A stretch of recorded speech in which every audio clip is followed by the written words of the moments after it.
በድጋሚ እንኳን ደህና መጣችሁልን።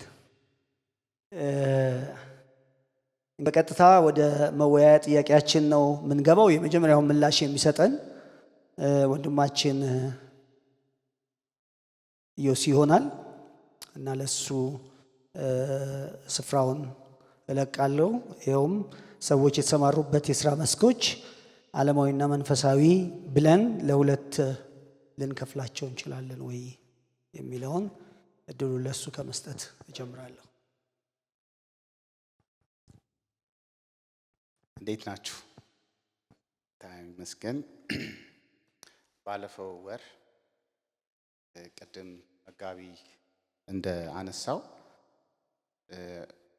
እንደ መግቢያ ነው። አሁን ዛሬ እንደውም ብዙ ተግባራዊ ነገሮች ይነሳሉ ብዬ አስባለሁ።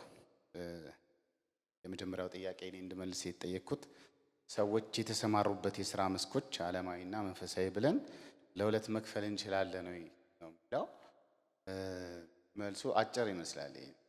ወደ ሌላ ብናልፍ አንችልም ብለን ወደ ሌላ ብንመልስስ? ግን እኛ ደግሞ በጣም ዝርዝር የሆኑ ጥያቄዎች ስላሉብን እነሱን ጥያቄዎች ለመመለስ መሞከር ደግሞ ይኖርብናል። ይህን ከመለስኩ በኋላ ይመስለኛል ሁለተኛውን ሴኩላሪዝም የሚባለው ዓለማዊነት ነው ወይ ከሆነ ይሄኛውን መልሶ ግልጽ ነው። አዎ ነው። ሴኩላሪዝም ከሆነ አዎ ነው። ባለፈው የተረጎምነውን ትርጓሜ ደግሜ ላንሳ። እንዴት?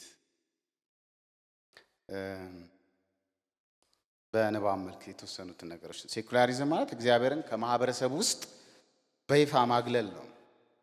ሴኩላሪዝም ከሆነ ዓለማዊነት ጥሩ መሰለኝ። ዓለማዊነት ማለት እግዚአብሔር በፈጠረው ዓለም ውስጥ እግዚአብሔር በሰራው ስርዓት ውስጥ እግዚአብሔርን ከእግዚአብሔር ውጪ የእሱን ፍቃድ ለመፈጸም የእሱን ፍቃድ ለማድረግ ሳይሆን ከእሱ ፍቃድ ውጪ በተቃራኒው መልኩ የፖለቲካ ፍልስፍና አካሄዶችን መጽሐፍ ቅዱሳዊ በሆነ መንገድ ሳይሆን በዚህ መነጽር ዓለምን መምራት ስለሆነ በተግባር ስናገለው ደግሞ የኃጢአት ዝንባሌዎችን ቱልሶችን የሚሰጠን ያው ሴኩላሪዝም የሚባለው አንድ ትልቅ መገለጫ ሆኖ አሁን እየተወያየንበት ያለው ርዕስ ጉዳይ ነው ማለት። ስለዚህ ለመመለስ ያክል የመጀመሪያውን ጥያቄ ታዲያ ሰዎች የተሰማሩበት የሥራ መስክ ዓለማዊ መንፈሳዊ ብለን መክፈል እንችላለን የሚለው አብሮ ተያያዥ የሆነ ነው። በመጽሐፍ ቅዱስ ትርጓሜው ውስጥ ይህንን ሀሳብ በቤተክርስቲያንና በዘመኑ ቤተክርስቲያን ውስጥ ደግሞ ትልቅ በማህበረሰብ ውስጥም ቀውስ እየፈጠረ የመጣ ሀሳብ ነው። ስለ እግዚአብሔር ሲታሰብ ስለ እግዚአብሔር የተሳሳቱ ሀሳቦች አንዱ እግዚአብሔርን በሁለትዮሽ ወይም በዱዋሊስቲክ መመልከት ነው። እግዚአብሔርን ራሱ እና ሁሉ ነገር ባይሆንም በተወሰነ ደረጃ ክፉ ደግ በስነ ጽሑፍ ውስጥ እንደምናገኘው ብርሃን ጨለማ የመሳሰሉ ሀሳቦች ይኖራሉ እናገኛለን።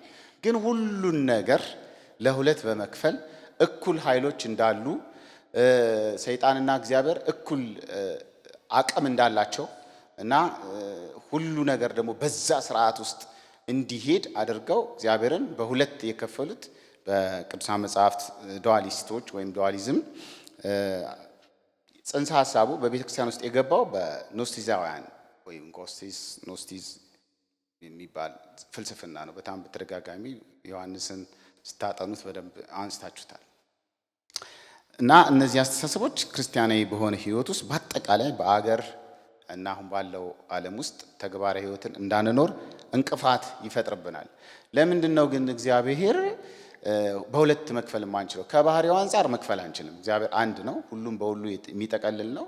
ማንም እሱን የሚመስለው ኃይል የለም። በየትኛውም የሚነጻጸር ዓላማም ያለው ኃይል የለም።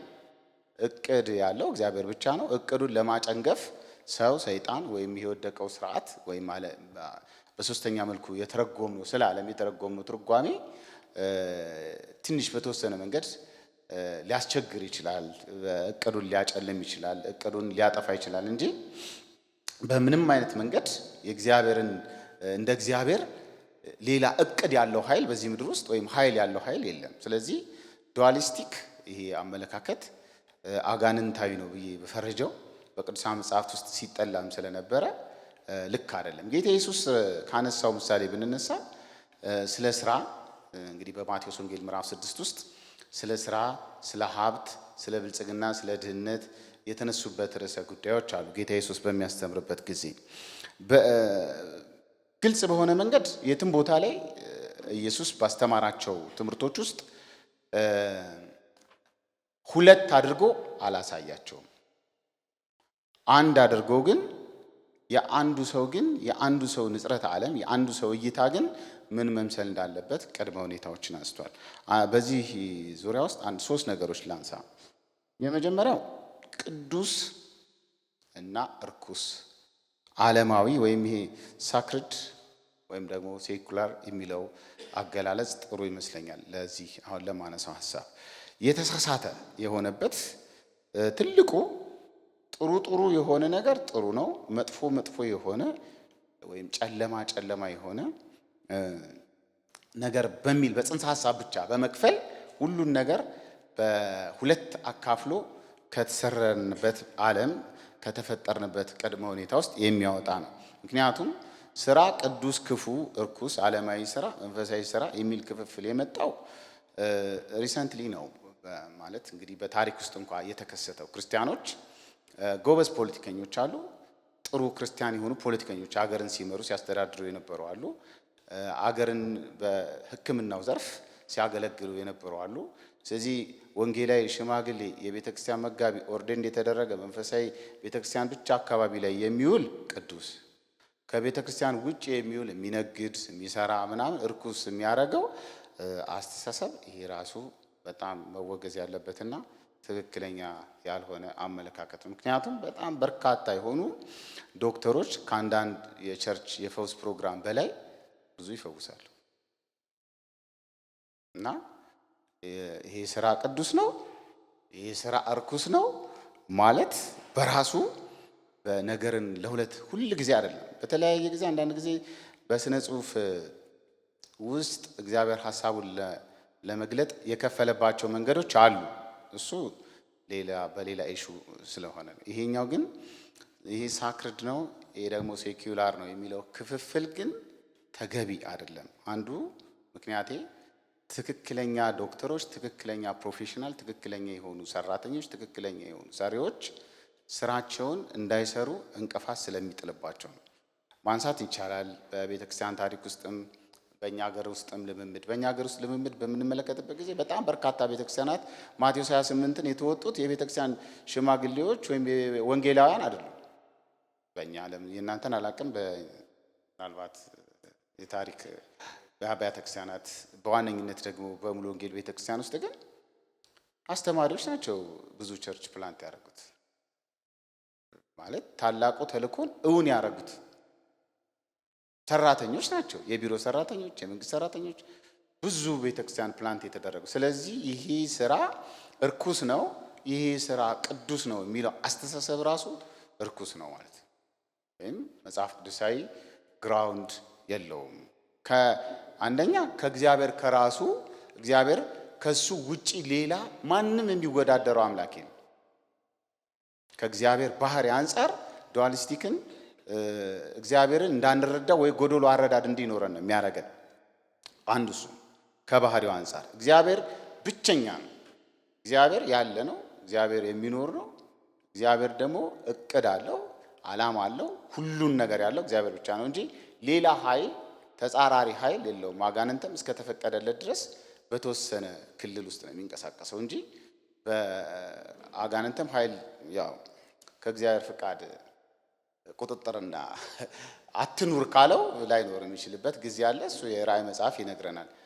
ስም ያለውን እንዲህ ሀገር የሚያሸብረውን ሰይጣን ዘንዶ እባብ የተባለውን አንድ ስም የሌለው መልአክ ወስዶ እንዳሰረው በነገረ ፍጻሜ ውስጥ ይታወቃል ማለት ነው። ስለዚህ ከእግዚአብሔር ውጪ ሌላ ትልቅ ኃይል ያለው ተጻራሪ እኩል የቆመ ኃይል የለም በምንም ደረጃ ከእግዚአብሔር አንጻር። ከስራው አንጻር በሰራተኞቹ በምዕመናን ላይ ወይ ደግሞ በተከታዮች ላይ በደቀ መዝሙራት ላይ ደግሞ የሚፈጥረው ችግር ምንድን ነው? እኔ መቼ ነው የጌታን ስራ የምሰራው ይላሉ ብዙ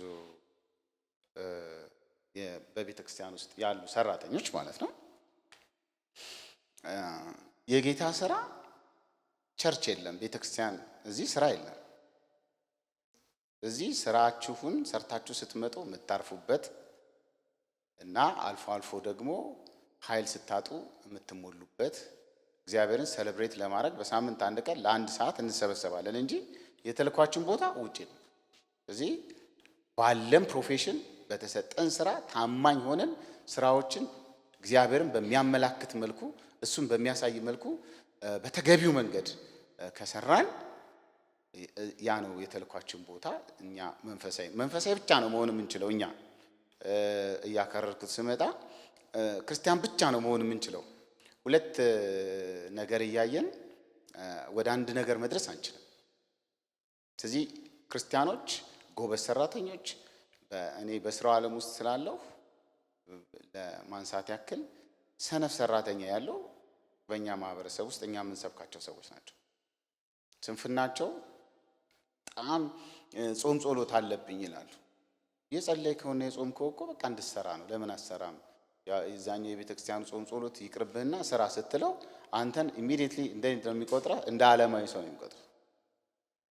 ስለዚህ ይሄ ዓለማዊ መንፈሳዊ የሚባል አቆጣጠር በቤተክርስቲያን ውስጥ መነሳት የለበትም ብቻ ሳይሆን በቤተክርስቲያን መድረክ ውስጥ ኢንተርቴን መደረግም የለበትም። እኛም ህይወታችንን መቁጠር ያለብን እንደ መንፈሳውያን ነን። ሁልጊዜ መንፈሳዊ ነን። ስንወጣ መንፈሳዊ ነን፣ ስንሰራ መንፈሳዊ ነን፣ ቤተክርስቲያን መንፈሳዊ ነን፣ ትዳራችን ላይ መንፈሳዊ ነን። የትኛውም ቦታ ላይ መንፈሳውያን ብቻ ነን። እኛ ማንነታችን አንድ ነው። ሁለት ማንነት ወይ ሶስት ወይ እንደዚህ የሚባል ነገር የለም። ብዙ በበርካታው ዓለም ውስጥ ንግድ ውስጥ ስላለሁ ጉቦ ለመስጠት ላለመስጠት፣ ጉቦ ለመቀበል ላለመቀበል የሚታገላቸው ሰዎች አሉ። በጣም በርካታ ጊዜ ያው እንግዲህ ሚዲያ ስለሆነ ኦዲየንሴ ዓለም በርካታ ስለሆነ አንዳንድ ነገሮች አይደል ነው መምጣት አለባቸው የለባቸውም የሚለው ግን ለመማማር ያክል እኔ ማስተምራቸው በኮሌጅ ውስጥ ያስተማርኩት ተማሪ በአንድ ወቅት የገጠመኝ ነገር ልንገራችሁ። በክፍለ ከተማ ውስጥ ልክ ስገባ ክፍለ ከተማ ውስጥ የክፍለ ከተማው እሱ ኃላፊ ነው እና መዝገብ ጠፍቶብኝ በጣም መዝገቡ ሊገኝ አልቻለም። ስለዚህ 10,000 ብር መዝገብ መፈለጊያ ካላገኘህ ካልሰጠኸኝ እና ሰጥቻቸው ቶሎ እንትን ካልተባለ መዝገቡ አይገኝም ተባለ። እንግዲህ ማአት ክርስቲያን የተባለበት ነው ኢንስቲትዩሽን ውስጥ እና ይሄንኛውን ነገር እንደ ልምድ ሳይሆን እንደ እንትን ቆጥሮታል። እንደ የሥራ ማስክ ይሄ ዓለማዊ ነው። ስራ ነው። ስራ ነው። ያ ደግሞ ቸርች ነው ይላሉ ማለት ነው። ቸርች ነው፣ ስራ ነው። እንዲህ አይነት የሚባል ነገር የለም። ቸርች ያለ ስብዕና ዓለም ውስጥ ለዓለም ሁሉ መታያነን ማለት ነው እኛ። ስለዚህ ስንሰራ፣ ስንወጣ፣ ስንንቀሳቀስ በማንኛውም ማህበረሰብ ውስጥ ስንገለጥ የምንሰራቸው ስራዎች ሁሉ ቅዱስ ናቸው። እንጨት መፍለጥ ቅዱስ ስራ ነው ክርስቲያን ከሰራው።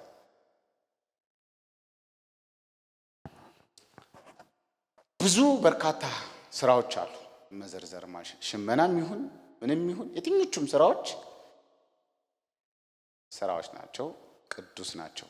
መነሻውን ነው ማየት ያለብን እኛ። ስራ የምንሰራበት ዓላማ ምንድን ነው? እሱ ነው ወደዚህ የሚያደርስ። ስራ መጽሐፍ ቅዱስ ላይ ስራ እንድንሰራ እግዚአብሔር የሰጠን ኃላፊነት 3 ናቸው። አንደኛ እግዚአብሔር እንድናከብር። የማይሰራ ሰው የእግዚአብሔር መልክ ተሸካሚ ነኝ ቢልም እያደበዘዘው ነው የሚኖረው ሰነፍ ከሆነ። የእግዚአብሔር መልክ ተሸካሚ ሰው ግን ይሰራል። ምን ይሰራል? እግዚአብሔር ስራ ያለውን ሁሉ ስራ። የእግዚአብሔር ስራ ሁሉ ምንድን ነው? መጽሐፍ ቅዱስ ላይ ዓለምን ግዙ ብዙ ምድርንም ሙሏት ብሏል። ስለዚህ እንዴት ልሙላት ነው ያለው? እንደ ኤደን ገነት አድርገህ ሙላ። ስለዚህ አዲሱም ሰው የወደቀውም ሰው ሲሰራ የነበረውን የእግዚአብሔርን ስነ ፍጥረት ውስጥ ያሉትን ነገሮች ሁሉ መጠበቅ፣ መንከባከብ፣ ማሳመር፣ ማስዋብ የእግዚአብሔር መልክ መገለጫ ነው ማለት ነው። እየረቀቀ መጥቶ ቴክኖሎጂ እዚህ በደረሰበት ድረስ እዚህ ድረስ ሰዎች እንዲጠቀም። ስለዚህ የመጀመሪያ ስራን የምንሰራበት ምክንያት እግዚአብሔርን ለማክበር ነው ማለት ነው። እግዚአብሔር የሚከብርበት ነው የማይከብርበት ነው ብሎ ይጠይቃል ሰው። ዓለማዊ ስራ ነው መንፈሳዊ ስራ አይልም። እግዚአብሔር ይከብራል አይከብርም? እግዚአብሔር ይከብራል። እግዚአብሔር የሚከብርበት ስራ ነው ይሰራል ማለት ነው። እግዚአብሔር የማይከብርበት ስራ ሲባል ይታወቃል። በመጽሐፍ ቅዱስ ማዕቀብ ተቀምጦለታል። አንደኛው ማዕቀብ ኃጢአት የተከለከሉ ናቸው። ይሄ አንድ እሱ ነው። ሁለተኛ ስራን ስንሰራው እግዚአብሔርን የሚያከብር ብቻ ሳይሆን ለኛ ኒዶች አሉን። እኛ ኒዶቻችንን ለማሟላት መሰረታዊ ፍላጎቶቻችንን ለማሟላት ለመኖር መስራት ይጠበቅብናል። የምንሰራበት ምክንያት ሁለተኛው እሱ ነው። እሱን ለማድረግ ግን እግዚአብሔር በውሸት አይከብርም፣ እግዚአብሔር በለቢነት አይከብርም፣ እግዚአብሔር በተለያዩ ነገሮች አይከብርም እና ስለዚህ ትክክለኛ መልኩ እግዚአብሔር የሚከብርበትን መንገድ እኔ የምኖርበትን ስራ ደግሞ እሰራለሁ ማለት ነው። እኔ መኖር አልቻልኩም ብዬ ሰው አልገልም። ለምን? የእግዚአብሔር መልክ ማጥፋት ነው፣ እግዚአብሔር ስለማይከብርበት ማለት ነው። በሶስተኛ ደረጃ ያው የሚታወቅ ነው፣ ለመርዳት ነው። ለሰዎች ለመርዳት ስራ እንሰራለን። እግዚአብሔር እንዲከብር እንሰራለን። የራሳችን መሰረታዊ ፍላጎቶች ለመመለስ እንሰራለን። ማህበራዊ ኃላፊነት ስላለብን ደግሞ በሶስተኛ ደረጃ ለሰዎች ሁሉ ለማይሰሩ በቃ አቅም ለሌላቸው ሰዎች ድሆችን ለማሰብ የተቸገሩትን ለማሰብ እንሰራለን ማለት ነው። ይሄ ደግሞ ሶስተኛ የምንሰራበት ምክንያት ነው። እዚህ ላይ ግን ቅዱስ ጳውሎስ በኤፌሶ መጽሐፍ በግልጽ እንዳስቀመጠው በአእምሮ መንፈስ የታደሰው ዳግም የተወለደው ሰው ስራ እየሰራ ከስስት እንደውም ጥቅሱ ባነበው የሰረቀ ድጋሜ አይስረቅ፣ በእጆቹ እየሰራ ለሌላው የሚያካፍለው ይኑረው። እንግዲህ አሁን ሌብነት የሚያቆመው ይላል ጳውሎስ፣ ሌብነት በአንድ ክርስቲያን ውስጥ የሚያቆመው ስራ ሲሰራ ብቻ አይደለም። ማለት ሀብት የሚባለው ነገር በሶስት መንገድ ይመጣል። እዛው ጥቅስቱ ላይ ኤፌሶ ምዕራፍ 4 ላይ የምናገኘው በመስረቅ ይመጣል ሀብት፣ በመስራት ይመጣል ሀብት፣ ለሌሎች ደግሞ በማካፈል ሀብት ይመጣል። በሶስት መንገድ እዛ ውስጥ ሀብት ይመጣል። ያ የሚመጣው ሀብት ግን እግዚአብሔር የሚከብርበት ነው ስል አልሰርቅም ማለት ነው። ስለማልሰርቅ ሀብቱ እግዚአብሔር የሚከብርበት ነው፣ እኔ የምጠቀምበት ነው፣ ለሌሎች የምረዳበት ነው። ይህን የምለውን ሀሳብ እየጠቀለልኩበት እዚህ ኤፌሶ ምዕራፍ 4 ላይ የሚገኘው ክፍል ነው። ምን ብሎ ነው የሚጨርሰው? ጥሩ አድርጎ ለሌሎች የሚያካፍለው ድረስ እስኪኖረው ድረስ ይሰራል። ሰርተን ለራሳችን ብናስቀምጥ ሀብት ብናከማች ካልሰጠን ሌቦች ነን ማለት ነው። ስለዚህ በመስራት ብቻ አይደለም ሌብነት የሚቆመው፣ በመስራት ብቻ ሳይሆን ሰርተን ለሌሎች በማካፈል ለሌሎች በመስጠት ሌሎችን በመርዳት። ስለዚህ የእግዚአብሔር ግልጽ የሆነው ስራ የምንሰራበት ዓላማ ተሟላ ማለት ነው። እዚህ ጋር መጥቻ አሁን ይህንን ስራ በምሰራበት ወቅት ይሄ ስራ ብርጭቆ መስራት ዓለማዊነት ነው። ቤተ ክርስቲያን መጽሐፍ ቅዱስ ማንበብ ደግሞ መንፈሳዊነት ነው። እኔ ዓለም ውስጥ ተቀጥሬ በትልቅ ፕሮፌሽን ከምኖር ቤተ ክርስቲያን ውስጥ ጽዳት ባጸዳ ይሻላል የሚሉ ሰዎች አሉ። አሁን ይሄ ትልቅ ብዥታ። በዘመኒቷ ቤተ ክርስቲያን ውስጥ በጣም በርካታ ሰዎች በወንጌል ስራ ተጠራን በሚል እሳቤ የሚጠሩ ሰዎች አሉ። ግን ዓለም ውስጥ ኮምፒት ማድረግ ስለማይችሉ፣ ሜዳው ላይ ሄደው መስራት ስለማይችሉ፣ ሜዳውን ቀላል ስራ ቤተክርስቲያን መምጣት በጣም ከባዱ ስራ እኮ ነው። በነገራችን ላይ ቤተክርስቲያን መምጣት በጣም ከባዱ ስራ።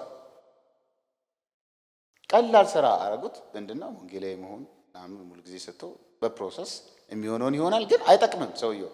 ለምን? እሱ በእግዚአብሔር ጸጋ አይደለም የተጠራው። ሁኔታ አይቶ ነገር አይቶ ዓለምን ትቼ ነው የመጣሁት፣ ስራዬን ትቼ ነው የመጣሁት ምናምን ይላል። ሁል ጊዜ ቆሞ መድረክ ላይ ማንም አላስገደደም። እዚህ ምናልባት የተዋችሁ ካላችሁ መሄድ ትችላላችሁ። እዛም የእግዚአብሔርን ስራ ነው የምትሰሩት፣ እዚህም የእግዚአብሔርን ስራ ነው የምትሰሩት። ስለዚህ ሁለትዮሽ ምልከታ በመጽሐፍ ቅዱስም በታሪክም በስነ መለኮትም በየትኛውም መንገድ ብናስበው ተገቢ አይደለም። ሀብት በእግዚአብሔር መንግስት ውስጥ ክፉ አልተባለም። ቁስም መንፈሳዊም ነገር ምንጩ እግዚአብሔር ነው። ግን ታዲያ ገንዘብን ጌታ አድርጎ የሚንቀሳቀስ ሰውና ጌታን ጌታ አድርጎ የሚንቀሳቀሰው ሰው ሁል ጊዜ የሚያስበው በየትኛውም ስራ ውስጥ ቢኖርም ቢሞትም ቢንቀሳቀስም ቢሰራም ቢከስርም ሁሉ የመጀመሪያ ግቡ እግዚአብሔር። ስለዚህ የቫልዩ ለውጥ አያመጣም፣ የተለያዩ የሀሳብ ለውጦች የሉትም። ሁል ጊዜ እግዚአብሔርን ብቻ ነው አክብሮ የሚኖረው። ስለዚህ ክርስቲያን አንድ አይነት አመለካከት ነው ያለው። ስለዚህ ጎበዝ ፖለቲከኛ በማህበረሰብ ውስጥ ጎበዝ የማህበረሰቡ ዳኛ ሊሆን ይችላል። የተለያዩ ሙያዎች ውስጥ ተሰማርቶ የሚሰራ ክርስቲያን ጥሩ ክርስቲያን ነው። ኃላፊነቱን በዛ መንገድ ለምሳሌ ከሰባኪዎቹ እንግዲህ እኔ እንኳን ዚምዚም ነኝ ሙሉ ህይወታቸውንና ጊዜያቸውን ሰጥተው ከሚያገለግሉት ከመጋቢዎቹ እኩል ተገቢ የሆነ ስራም በዓለም ውስጥ በተልእኮ ሜዳ ውስጥ የሚሰራ የትኛውም ሰራተኛ እኩል ይሸለማል። ሽልማቱ ስራውን መጨረሱ ነው። እዛ የምናገኘው ቁስ ላይኖር ይችላል። ሲጠቀለል ዓለማዊነት ውስጡ ከገባ ገንዘብ ጌታ ሆኗል። እግዚአብሔር ከፈጠራቸው ስነ ፍጥረቶች በራሱ ፍቃድ ካለ እግዚአብሔር ፍቃድ ካለ እግዚአብሔር ደስታ ካለ እግዚአብሔር ክብር እግዚአብሔር ቃል በማይፈቅድበት መንገድ ሁሉን ነገር ለማን እያደረገው ነው ማለት ነው? ለራሱ የግል ፍላጎት ማዋያ። ስለዚህ የትኛውም ነገር ከመሰራቱ በፊት እግዚአብሔር ይከብርበታል። አዎ እኔ እጠቀምበታለሁ፣ እኔን ያኖረኛል፣ ጀማውን እኔ እኖርበታለሁ። ሶስተኛ ደግሞ እኔ ብቻ መኖር ሳይሆን ለሌሎችም ማካፈልበት ከሆነ ይሄ ስራ የምንሰራበት ግልጽ ዓላማ ነው። ስለዚህ ይህንን ይዘን ወደ ውጪ በየትኛው መንገድ ስንሄድ መለኪያችን ይሄ ነው መሆን ያለበት እንጂ ይሄ ስራ ቅዱስ ነው፣ ይሄ ስራ ክፉ ነው የሚለው ይሄ ጤነኛ አእምሮ ያፈለቀውም አይደለም። ለምን? ታላቁ ተልእኮን እግዚአብሔር ባህሪውን እንቅፋት ስለሚያሳድርብን እንደዚህ ማድረግ የለብንም። ሴኩላሪዝም ታዲያ ዓለማዊነት በቤተ ክርስቲያን ውስጥ ወይም የሁለተኛው ተያያዥ ጥያቄ ዓለማዊነትማ ግልጽ ኃጢአት ነው። ግልጽ ኃጢአት ዓለማዊ ከሆነ ሰው በቃ ተለየ ማለት ክርስቲያን ዓለማዊ መለያው ባውንደሪ መሆን ያለበት ይሄ። ዓለማዊ ሆኖ በቤተ ክርስቲያን ውስጥ ግን መኖር ይችላል የተወሰነ ጊዜ እንግዲህ እስኪለወጥ ነገሮች እስኪመቻቹለት ወይም ደግሞ አብራችሁ ደጉ አብረው ከቅዱሳኑ ጋር ሊያድጉ ይችላል ሊኖሩ ይችላል። ግን በሁለት ማንነት ውስጥ ግን ሁለት ማንነቶች ይዘው በአንድ ሰው ውስጥ በአንድ ህይወት ውስጥ ግን ለመኖርና ለመምራት ያስቸግራል። ማስበው እንግዲህ ብዙ ደግሞ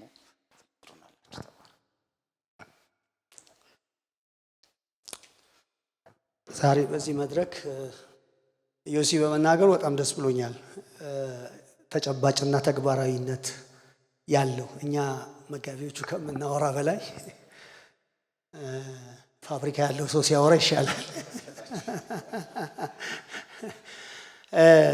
እውነት ነው። አዲስ ኪዳን ሰው በሰራው ልክ እንዲያገኝ እንጂ በማንነቱ እንዲያገኝ አይፈቅድም።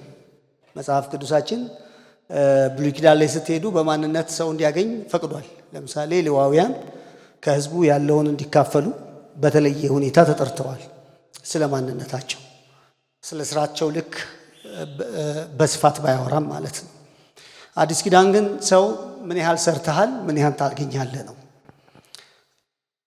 በየትኛውም መስክ እኛ ታድሷችን አንዱ የሚያነሳው ጉዳይ ምንድነው? አማኝ ሁሉ የእግዚአብሔር ካህን ነው የሚል መነሻ ነው ያለን። እንግዲያውስ ክህነታችንን የቱ ጋር ነው የምንለማመደው ስንል የትም እግዚአብሔርን የምናሳየው የምንወክለው የትም ነው የምናሳየው ማለት ነው። ስለዚህ ቤተክርስቲያን ውስጥ ሆነን ገንዘብ የሚከፈለን ሰዎች የሆነ ሰዎች ስለሆነ የሆነ ማን በእግዚአብሔር በተለየ መንገድ ስለተጠራን ሳይሆን ስለሰራ ነው ስራ መሆን መቻል አለበት። ስለዚህ ሁሉም ባለበት ቦታ ላይ የሚደክም የሚለፋ ክርስቶስን የሚያሳይ እና ለእግዚአብሔር ክብር የሚኖር መሆን አለበት። በጣም ሚዛን የሚያነሳ ወይም የሚደፋ ሐሳብ እንደሆነ ውሰዱልኝ ማለት ነው። የኔ ጥያቄ አስቀድሜ በዚህ መድረክ እንደተናገርኩት ይሄ መዝናኛው ኢንዱስትሪ እንደ ምሳሌ ያነሳናቸው ስፖርት፣ ፊልም፣ እንደዚህ ጥበብ፣ ኪነ ጥበቡ ማለት ነው ዓለማዊ ናቸው ወይ የሚል ነው። እንደሚታወቀው ያው በቤተ ክርስቲያን በታሪክ ውስጥ አከራካሪ ከሆኑ አጀንዳዎች መካከል አንደኛው ይሄ ነው። እነዚህ የኪነ ጥበብ መስኮች ዓለማውያን ናቸው ወይ? በታሪክ ውስጥ ትንሽ ማየታችን የማይቀር ነገር ነው። ግን መጽሐፍ ቅዱሳዊ ንጽረት መጀመሪያ ስለሚያስፈልገን በመጽሐፍ ቅዱሳዊ ንጽረት ውስጥ እነዚህን ነገሮች እንደ አንድ ዘመናዊ ስነ መለኮት አስተሳሰብ እንዴት ነው መመልከት ያለብን የሚለውን ነገር 4 ነጥቦችን ብቻ በማንሳት ላሳይ እሞክራለሁ ማለት ነው። የመጀመሪያው ምንድነው?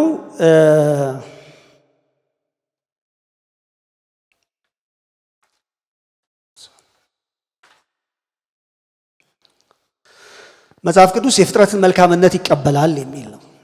መጽሐፍ ቅዱስ ውስጥ እግዚአብሔር የፈጠረው ነገር ሁሉ ምንድነው? መልካም ነው። ስለዚህ ኪነ ጥበብ በእግዚአብሔር ተፈጥሯል ወይ? ማን የፈጠረው የሚለውን በጥቂቱ ማየት ያስፈልገናል ማለት ነው። መጽሐፍ ቅዱስ በአንደኛ ጢሞቴዎስ ምዕራፍ 4 ቁጥር 4 እስከ 5 ላይ ሲናገር ምንድነው የሚለው?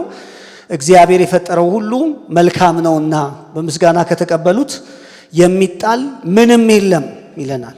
ምንም እግዚአብሔር የፈጠረው ነገር ሁሉ ልክ ነው። ዘፍጥረት ምዕራፍ 1 ላይ ስንመለከት እግዚአብሔር ፍጥረቱን እንዴት እንደተመለከተ ታያላችሁ ማለት ነው። እዛ ውስጥ እግዚአብሔር በሰው ሕይወት ውስጥ የፈጠራቸው ነገሮች እንዳሉ ማሰብ ይገባናል ማለት ነው። ለምሳሌ ድምጽ የማን ፍጥረት ነው? እግዚአብሔር ነው። እግዚአብሔር ነው ድምጽ የፈጠረው። በድምጽ ውስጥ ምን እናገኛለን? ሙዚቃን። ቀለም ማን የፈጠረው? እግዚአብሔር። በቀለም ውስጥ ምን አለ?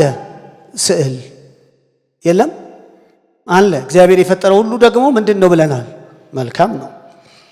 ብርሃን አለ። በብርሃን ውስጥ ደግሞ ምን አለ? ፊልም አለ አይደለም? የምናያቸው ነገሮች ይሄ በብርሃን የተፈጠሩ ናቸው። ስለዚህ የአካል እንቅስቃሴ በተፈጥሯችን ውስጥ አለ። በዛ ውስጥ ምን አለ? ስፖርት የሚባል ነገር አለ። ስለዚህ የእግዚአብሔር ፍጥረት ውጤቶች ናቸው ማለት ነው። መጀመሪያ እሱን ነው ማየት ያለብን። እግዚአብሔር ፈጥሯቸዋል አልፈጠራቸውም ከሚለው ነው ክርክራችንን ማንሳት ያለብን። ማለት እነዚህ ቁሳዊ ነገሮች በራሳቸው ክፉ አይደሉም ወደሚል ድምዳሜ እንደርሳለን። ከዚህ አመለካከት አንፃር ማለት ነው። ማለት ክፋት የሚመጣው ሰው እነዚህን መልካም ነገሮች ለተሳሳተ ዓላማ ሲጠቀምባቸው ብቻ እንጂ በራሳቸው ምን ሊሆኑ አይችሉም፣ ክፉ ናቸው ልንላቸው አንችልም። ስለዚህ እነዚህ መሳሪያዎች ቴክኖሎጂ በሉት ወይም በዛ ዘንድ ያለውን በዘርፉ ያለውን እንደ አማኝ ልናያቸው ምንድነው? ገለልተኛ ናቸው። በራሳቸው መንፈሳዊ የሆኑ ወይም በራሳቸው ዓለማዊ የሆኑ ነገሮች ሳይሆኑ ተጠቃሚው ግን ሊቀድሳቸው ወይም ደግሞ ሊያረክሳቸው ይችላል። ይሄ መጀመሪያው ነው። ፍጥረት መልካም ነው የሚል ክርክር ነው የምናነሳው። ሁለተኛውስ ባህልን የመገንባት ስልጣንን ነው የምናየው ማለት ነው። ወይም ደግሞ የባህል ተልእኮ፣ ሰው የባህል ተልእኮ አለው። መጽሐፍ ቅዱሳችን በዘፍጥረት 1:28 ላይ ሲናገር ምንድነው የሚለው? ምድርንም ምን በሏት የሚል ቃል ተቀምጧል። ግዟት።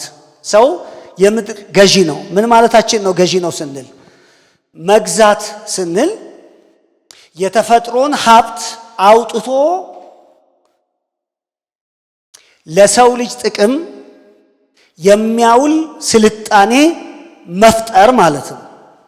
እግዚአብሔር ለሰውን ግዛት ሲለው ዝም ብሎ እንዴት ይገዛታል? ውስጧ ያለውን ፖቴንሻል ያወጣል ማለት ነው። ውስጧ ያለውን ኪነ ጥበብ ያወጣል። ምርጥ የሆኑ ፒክቸሮችን ያወጣል ማለት ነው። አሁን እንደዚህ ያያችሁት ይሄ ህንፃ ስነ ህንፃ ጥበብ ነው፣ ስዕል ነው። መጀመሪያ ስዕል ነበር፣ ወረቀት ላይ ነበረ።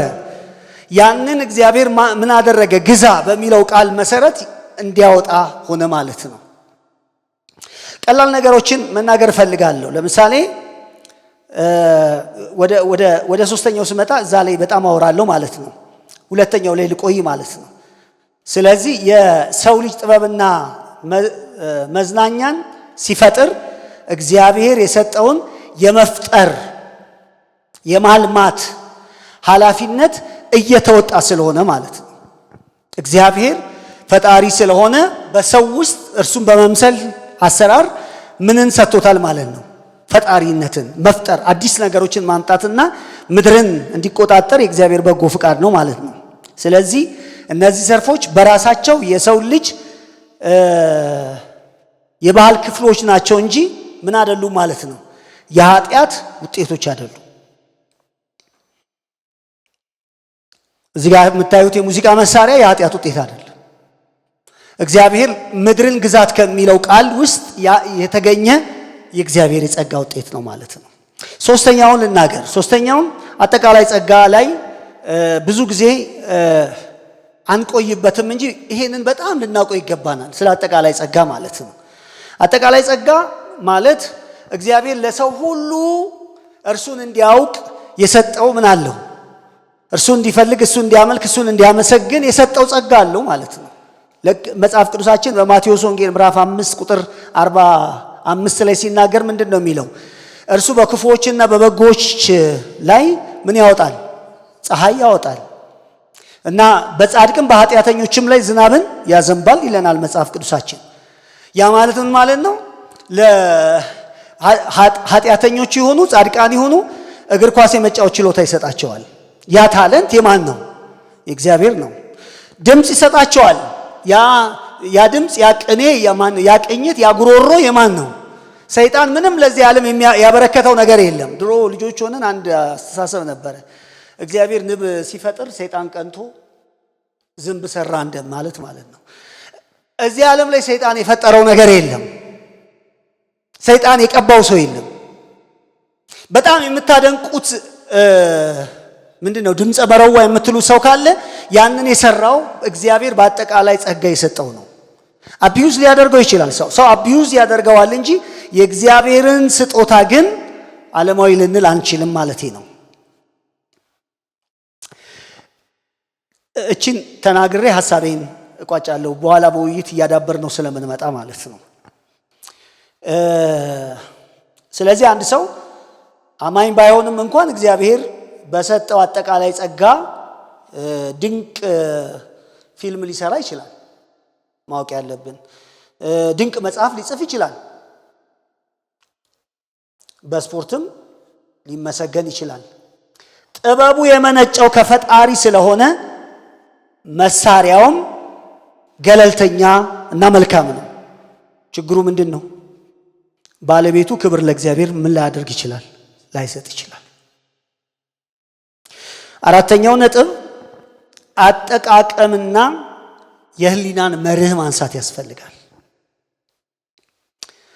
በዚህ ላይ ጳውሎስ አንድ ያለው ነገር አለ። ጳውሎስ ያለውን ነገር ከማለቴ በፊት ኢየሱስ በምሳሌዎቹ የተጠቀመውን ታስታውሳላችሁ። ለምሳሌ አንዳንድ ምሳሌዎቹ የድንቅ ስነ ጽሑፍ ወይም ደግሞ ምንድነው እውነታዊ ተረቶች ውጤቶች የሆኑ አቀራረቦች ነበራቸው። ለምሳሌ ስለ ደጉ ሳምራዊ ኢየሱስ ሲናገር ደጉ ሳምራዊን የተረከበትን መንገድ ተመልከቱ። ደጉ ሳምራዊ የሚባል እኮ ዓለም ላይ የለም። የሌለ ግን እውነት የሆነ ይሄ ሊከውን የሚገባ ገጸ ባህሪ ኢየሱስ ስሎልናል። ያ ደግ ሳምራዊ በመንገድ ሲሄድ ያገኛቸው ምንድነው? የተደበደበ ሰው አለ። ይሄ እንደዚህ አይነት አንድ ሰው ፊልም ቢሰራ እንደማለት ነው። የሌለን ከሌለ ዓለም ውስጥ አውጥቶ ግን ልንማርባቸው የምንችላቸውን መልካም የሆኑ ነገሮችን ቢያወጣ እንደማለት ነው። ኢየሱስ ብዙ ነገሮችን መስሏል። ለምሳሌ ስለ ደጉ አባት ምዕራፍ 15 ሉቃስ ወንጌል ላይ ስትመለከቱ ስላሉ ሰዎች አይደለም እየተወራ ያለው መቼም አይደለም ስታዩት፣ ግን እውነታነት አለው እንጂ አንድ አባት በዚህ ዓለም ላይ ይሄንን አድርጎ አልፏል የሚል ማረጋገጫ እየሰጠን አይደለም። ግን አንድ ደግ አባት አለ፣ አንድ የጠፋ ልጅ አለ፣ ከዛ በኋላ አንድ ወንድም አለ። እንደዚህ አይነት ቅኝት ያለው አቀራረብ ማለት ነው። እነዚህ ድርሰቶች ናቸው። አንድ ሰው እንዲህ ያሉ በጎ የሆኑ ጠቃሚ የሆኑ ድርሰቶችን ለሰዎች ቢያስተላልፍና እውነትን በዛ ውስጥ ቢያስተምር፣ አሁን ወደ ጳውሎስ ምልከታ እንመጣለን ማለት ነው። ቢያስተላልፍ ጳውሎስ ምንድነው ያስቀመጠው? ህሊናዊ የሆነ መርሆችን አስቀምጧል። ለምሳሌ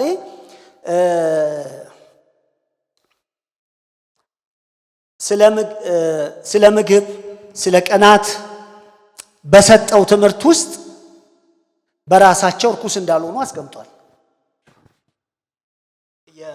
በእግዚአብሔር ቃል ስንመለከት ማለት ነው በራሳቸው ርኩስ አይደሉም። ሮሜ ምዕራፍ 14 ቁጥር 14 ላይ ምን ብሎናል? በራሱ ርኩስ የሆነ ነገር ምንም የለም እዚህ ዓለም ላይ ምንም። ኳስ ርኩስ ሊሆን አይችልም። መሮጥ ርኩስ ሊሆን አይችልም። ድምፅ እርኩስ ሊሆን በራሱ ምንም እርኩስ የሆነ ነገር የለም ብሎናል። ቲቶም ላይ ሲጠቀም ምን ብሏል ጳውሎስ? ምዕራፍ 1 ቁጥር 15 ላይ ለንጹሖች ሁሉ ነገር ምንድን ነው ብሏል? ንጹሕ ነው ሁሉም ነገር። እንዴት አየሁት? እንዴት ተመለከትኩት? እንዴት ነው ያንን ነገር እኔ የተረጎምኩት የሚለውን ነው ማየት ያለብን ማለት ነው። አንድ የጳውሎስን አርያ ላንሳ። በጣም ጥሩ አርያ ማለት ነው።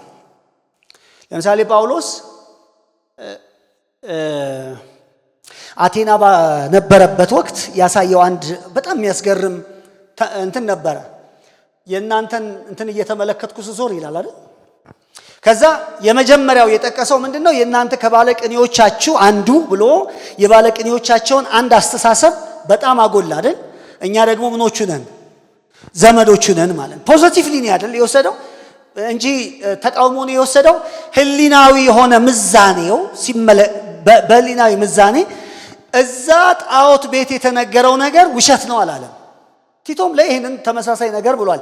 ከነሱ ነቢይ የሆነው ሰው ስለ እነሱ እንዲህ ብሏል ብሎ እነሱን ኮት አድርጓል ማለት ነው። ምን ማለት ነው?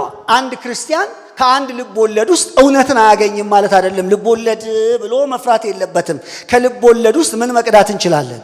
እውነት። ልክ ጳውሎስ እንዳደረገው ኤፌሶን ላይ ሲጽፍ ጳውሎስ ይህንን አይነት አፕሮች ነበረው እንደምታውቁት ማለት ነው። ለምሳሌ ኤፌሶን ስለ አንድ ወታደር የጻፈው በመልካም ነገር ነው የጻፈው ማለት ነው። በመልካም ስለ ጥሩሩ ስለ ምንድነው ስለ ወታደር ቁመና እና ክርስቲያን ደግሞ ያንን አይነት ቁመና እንዲይዝ አድርጓል ማለት ነው። ልጨርስ እንደዚህ ብዬ ጳውሎስ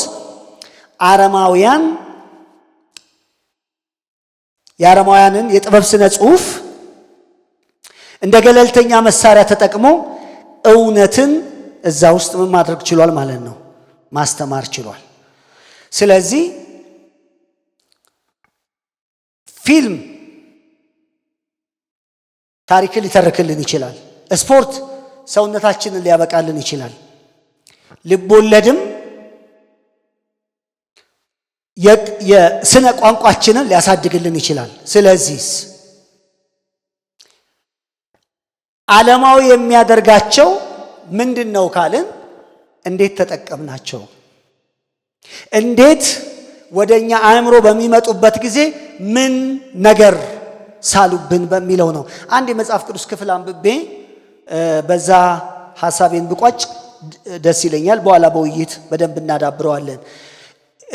ኤፌሶን ፊልጶስያስ ምዕራፍ 4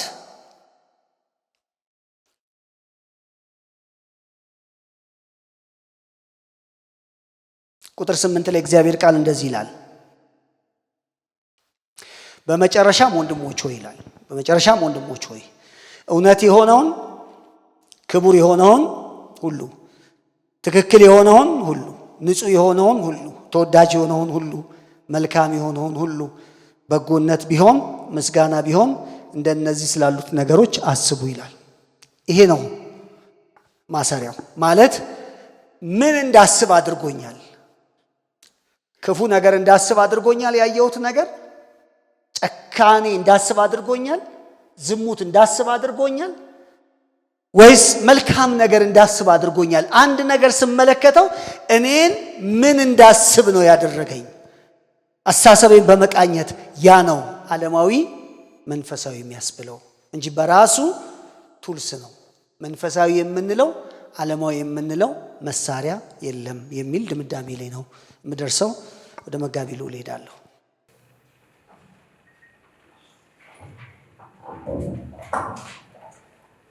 ሁላችሁንም በድጋሚ ሰላምላችኋለሁ። 12ኛው የቤሪያ ጉባኤ በዓለማዊነት ርዕሰ ጉዳይ ደግሞ ባለፈው ወር እንደጀመረ ታውቃላችሁ። እኔ ወደማነሳው ጥያቄ ከመሄዴ በፊት ትንሽ ሪፍሌክሽን ለመስጠት ያህል ሁለት ወንድሞች በተናገሩት ነገር ላይ የመጨረሻውን አስቡበት። በፊልጵስዩስ ምዕራፍ 4 ቁጥር 12 ላይ የተጻፈው ምክንያቱም መለኪያ ስታንዳርድ ስላለው ማለት ነው። በጎነት ያለበት፣ ንጽህና ያለበት፣ ቅንነት ያለበት፣ መልካምነት ያለበት፣ እግዚአብሔርን የሚያከብር ክርስቶስን እንድንመስል የሚረዳ ማናቸው ነገር በጎ ሲሆን ከዚህ ተቃራኒ የሆነ ነገር ማናቸው ደግሞ ክፉ ነው ማለት ነው። ምናልባት አንድ ነገር እናገር ይሄንን ለመቋጨት አንዳንድ ጊዜ አንዳንድ ስብከቶች ራሳቸው ዓለማዊ ናቸው። ስብከቶቹ ሰዎችን ኢንተርቴን ለማድረግ ከእግዚአብሔር ለማራቅ የሰዎችን የሥጋ ፍላጎት ብቻ ለመቆርቆር መድረክ ላይ እንኳን የሰበከ ስብከት ኃጢአት ሊሆን ይችላል። በአንጻሩ ደግሞ ግሩም የሆነ የልብ ወለድ መጽሐፍ አንብበን ወደ ጌታ ልንመጣ እንችላለን። በዓለማችን ላይ ከመጽሐፍ ቅዱሳችን ቀጥሎ በጣም በብዙ ቋንቋ በመተርጎምና በብሶ በመነበብ ቁጥር አንድ የሆነ መጽሐፍ ልብ ወለድ መጽሐፍ ነው። ዮሐንስ ቡኒያን የሚባል ሰው የጻፈው ከ500 ዓመት አካባቢ በፊት የጻፈ የመናኙ ጉዞ ተብሎ የሚታወቅ መጽሐፍ ነው። ልብ ወለድ ነው። ፒልግሪም ፕሮግረስ ይባላል በእንግሊዝኛው። እሱ መጽሐፍ ልብ ወለድ ነው። ነገር ግን ሰዎችን ጽድቅን የሚያስተምር እግዚአብሔርን መፍራትን የሚያስተምር መጽሐፍ ነው። ስለዚህ ምን ማለት ነው? ነገርየው አይደለም ማለት ነው። አንዳንድ ጊዜ ቧልት በእግዚአብሔር መድረክ ላይ ሊነገር ይችላል። ምናልባት ደግሞ በውጭ ባልናቸው ስፍራዎች ደግሞ በጣም ወደ ጌታ የሚያቀርበን ነገር ልናገኝ ይችላለን። ስለዚህ መቋጫው ፊልጵስዩስ 4:18 ላይ ተጽፏል። ምንድን ነው? እነዚህን አስቡ አለ ጳውሎስ። ዝርዝር አላስቀመጠም። መጽሐፍ አታንቡ ፊልም አትንኩ ሳይሆን ያለው ጳውሎስ መለኪያውን ያስቀምጣል። የምታነቡት የምታዩት ማናቸው ነገር የምታረጉት ሁሉ እነዚህ ነገሮች ያሉበት ይሁን፣ እነዚህን አስቡ፣ እነዚህን አድርጉ ብሎ ይናገራል። ወንድማችን ዮሴ የተናገረው ላይ ደግሞ ያው በትክክል ሁለቱ ስራ አስቀምጡት መድገም አልፈልግም።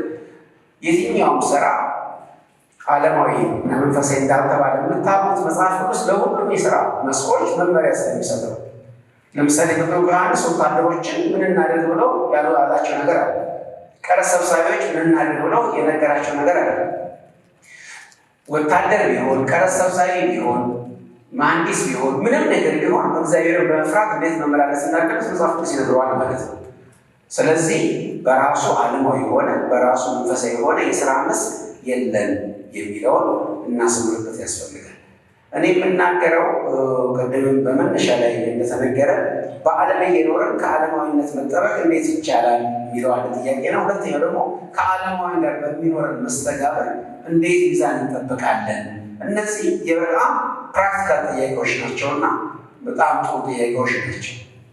ምክንያቱም አንዳንድ ጊዜ ለኤክስኪውዝ ለሰበብ ሰዎች ስለሚጠቀሙባቸው በዓለም መኖርን ለዓለማዊነት እንደ ሰበብ ሰዎች ስለሚጠቅሱ ማለት ነው።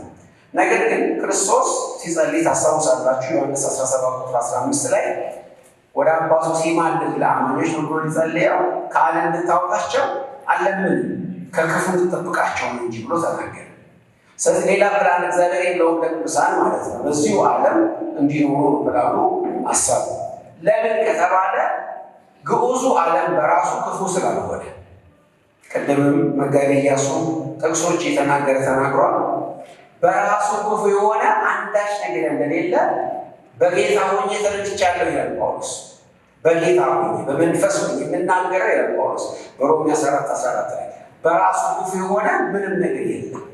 ቲቶ ላይ በተመሳሳይ 1:15 ላይ 1 ጢሞቴዎስ 4:4 ላይ እንደገና ዘፍጥረት 1:31 ላይ የምትመለከቱ የተፈጠረው ግዑዙ ዓለም ክፉ አይደለም። ኖሲሳሪያን ግን ምን ብሎ ይናገራል? ግዑዙ ዓለም ርኩስ ነው በራሱ። ግዑዙ የሚታየው የሚዳሰሰው ዓለም በራሱ ክፉ ነው ይላሉ። ስለዚህ ገዳማዊነት የሚባለው ልምምድ የመጣው ከዛ ሸውራራ የሆነ አመለካከት እንደሆነ እናውቃለን። ግዑዙ ዓለም ግን በራሱ ኒውትራል ክፉ አይደለም። ልክ ነው። የክፋት ሰለባ ነው። የክፋት ቪክቲም ነው። ዓለም በኃጢአት ምክንያት ተጎድታለች። የኃጢአት መነሻ ግን ግዑዙ ዓለም አይደለም። ከመንፈሳዊ ዓለም ኃጢአት የመጣው እንጂ ከቁሳዊ ዓለም አይደለም። ኃጢአት የመጣው ሲጀመር ኦሪጂናሊ ኃጢአት የመጣው ከመንፈሳዊ ዓለም ከማይታየው ዓለም ነው የመጣው በሰይጣን ነው እንጂ ከሚታየው ዓለም አይደለም የመጣው። ኢቭን እባቡ ኤጀንት ነው እንጂ እባቡ አይደለም የክፋቱ ጠንሳሽ። በእባቡ የተጠቀመው መንፈስ የሆነው ሰይጣን ነው። ልክ በሳይንስ እንደምታውቁት አንዳንድ ሆስቶች አሉ አይደል? ለምሳሌ አባጨጓሪ ብላይዘር የሚባለው እንትን ያስተላልፋል ምናምን። አንዳንድ ሆስት የሚያደርጉ አሉ አይደል? ባክቴሪያ ምናምን። ነገር ግን በራሳቸው እነሱ አይደሉም ባክቴሪያውን ይሸከሙታል እንጂ። ስለዚህ እባቡ እንኳን ራሱ ተጠቀመበት እንጂ ጠላት ራሱ በራሱ እግዚአብሔር የፈጠረው እባብ ክፉ አልነበረም። ስለዚህ ከሚታየው ዓለም እንድንወጣ መጽሐፍ ቅዱስ አይነግረንም። መጽሐፍ ቅዱስ ላይ በጥንቃቄ ማየት ያለብን ቃሎች አሉ። መስተጻምር በአማርኛ የምንላቸው በእና ከሚባሉ እኛ በዓለም ነን፣ ከዓለም ግን አይደለም። በዓለም የሚለው አድራሻን ሲያሳይ፣ ከሚለው ደግሞ ቢሎንግነስን ወይም ወገንተኝነትን ያሳያል። እኛ በዓለም ነን፣ አድራሻችን ነው እሱ። ከዓለም አይደለም፣ ወገንተኝነታችን ከዓለም አይደለም ማለት ነው። መጽሐፍ ቅዱስ ላይ ከዓለም መረጥኳቸው እንጂ በዓለም አይደሉም በዓለም ብሎ መጽሐፍ ቅዱስ ሲናገር ከዓለም አይደለም ከሚለው ቃል አስምሩበት ማለት ነው። ስለዚህ በዚህ ዓለም መኖራችን የኃጢአት ወይም ዓለማዊ እንድንሆን የማድረግ ነገር እንደሌለው ልትመለከቱ ያስፈልጋል። ክርስቶስ እዛ ቦታ ላይ ሁለት ነገሮችን የተናገረ አታውቃቸውና ጠብቃቸው ብላ አነጋገር አማርኛውን ፓራፍሬዝ አድርጌ ልናገር። ዮሐንስ 17:15 ላይ ያለው ከዓለም አታውቃቸው፣ ከዓለም ግን ጠብቃቸው ማለት ይቻላል። ምክንያቱም ከክፉ ጠብቃቸው ያለው ዓለም በክፉ ስለተያዘ በአንደኛ ዮሐንስ ምዕራፍ 2 ከቁጥር 15-17 ሲናገር የእግዚአብሔር ቃል በዓለም ያለው ሲናገር የሥጋ ምኞት፣ የዓይን አምሮት፣ ስለ ገንዘብ መመካት ከዓለም ስለሆነ እንጂ ከአባት ስላልሆነ ይላል። ስለዚህ ጌታ ከዚህ እንድንጠበቅ ጸልየዋል። ከዛ እንድንወጣ ግን አንጸልይም። ስለዚህ በሌላ አነጋገር ምን ማለት ነው? ይሄን በምሳሌ ባስቀምጠው ጥሩ ለመግለጽ ይመችኛል እና አንድ መርከብ በውሃ ላይ ቢሄድ አይሰምጥም። ውሃው ወደ መርከቡ ሊገባ ግን ይሰምጣል። ስለዚህ መርከቡ ውሃው ላይ ስለሆነ ሳይሆን ወይም ባህሩ ላይ ስለሆነ ሳይሆን የሚሰምጠው ባህሩ መርከቡ ላይ ሲመጣ።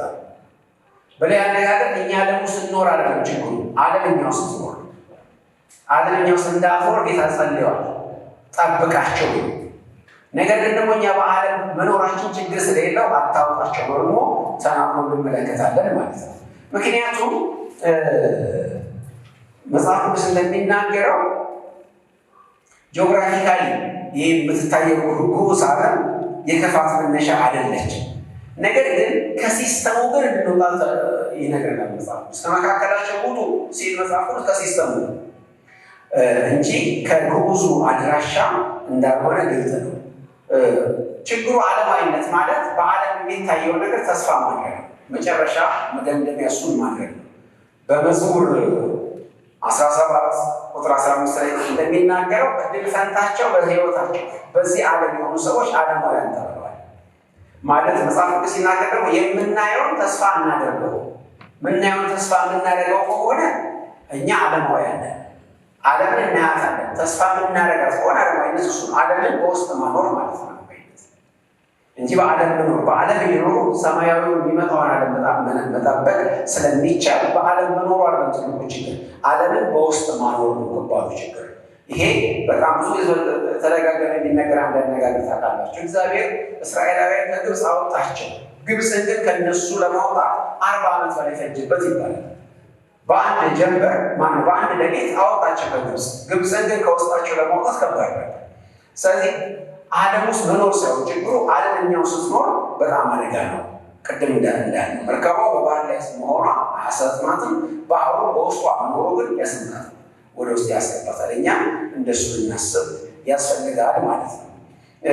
ከዓለማዊነት እንዴት እንጠበቃለን? በዓለም እየኖርን ከዓለማዊነት እንዴት እንጠበቃለን ሲባል ቅድም እንዳልነው የምናየውን በዓለም ያለውን ነገር አልቲሜት ተስፋችን ወይም መዳረሻችን ባለማድረግ እሴታችን ወይም ቫሉ ሲስተማችን እንደ ዓለም እንዳይሆን በመጠንቀቅ መጽሐፍ ቅዱስ በዚህች የምትኖር ከተማ የለችንም፣ ትመጣ ዘንድ ያለችውን እንጠብቃለን ይላል በዕብራውያን 13 ቁጥር 14 ላይ። የቀደመው እስራኤላዊ ከግብፅ ወደ ከነዓን ተስፋይቱ ሲመለሱ ሲገቡ በመንገድ ላይ ምን ነበር የሚላቸው? አንድ ነገር ይነግራቸዋል። መንገደኛ ነው ወደ ዴስቲኒ እንደሚሄዱ፣ ስለዚህ መንገድ ላይ ያለውን ነገር እንዳይፈልጉት እንዳይመኙት ይነግራቸው ነበር። ለምሳሌ የሴይርን ተራራ ሲዞሩ ይህን ተራራ ብዙ ሊበቃቸዋል ይላቸው። ምክንያቱም ያን ተራራ ለነሱ ያዘጋጀው መዳረሻቸው ስላልነበር። ልክ በተመሳሳይ ጴጥሮስም እንደዚህ የሚል ቃል ይናገራል። አንደኛ ጴጥሮስ 2:11 ላይ ስጋን ከሚጎዳ ስጋዊ ነፍስን ከሚጎዳ ስጋዊ ምኞት ትርቁ ዘንድ እለምናችኋለሁ። ለምን? እንግዶችና መጻተኞች ናችሁና። ስለዚህ አገሬ በዚሁ ነው ብሎ የሚታየውን ነገር ተስፋ ያደረገ ሰው ዓለማዊ ሲባል፣ በሚታየው ላይ ተቀምጦ ግን የማይታየውን የሚጠብቅ ደግሞ መንፈሳዊ ይሆናል። ስለዚህ የሚታየው ውስጥ መኖር በራሱ ችግር አይደለም ማለት ነው። ከዚሁ ጋር በተያያዘ ከዓለማውያን ጋር ምን አይነት መስተጋብር ሊኖረን ይገባል የሚለውን ደግሞ ትንሽ ልናገር። እዚህ ጋር ክርስቶስ ኢየሱስ ከተከሰሰበት ክስ አንደኛው ዓለማውያን ይቀበላል ተብሎ ቀራጮችን፣ ሴተኛ አዳሪዎችን፣ ኃጢአተኞችን ይቀበላል፣ ከእነሱ ጋር ይበላል ተብሎ ተከሷል። በሉቃስ ምዕራፍ 15 ላይ ቁጥር 2 ላይ ብትመለከቱ የተከሰሰበት አንደኛው ምክንያት ከእነሱ ጋር በሌላ ነገር ክርስቶስ ከዓለማውያን ጋር አሶሺየት ያደርግ ነበር ማለት ነው።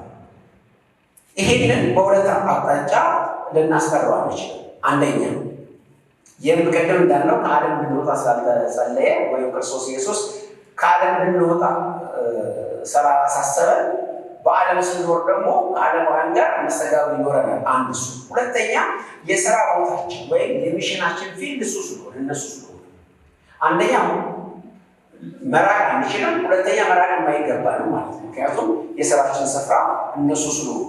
ነገር ግን ጥያቄው ከዓለማውያን ጋር ምን አይነት መስተጋብር ይኖረን? መስተጋብራችን በሁለት ሊወሰድ ይችላል። ብዙ ጊዜ ፕራክቲካሊ ስትመለከቱት ይህን ጥያቄ ሰዎች በሚኖሩበት አካባቢ ሁለት አይነት ነገር ነው ውጤቱ፣ አውትካሙ ሁለት ነው የሚሆነው።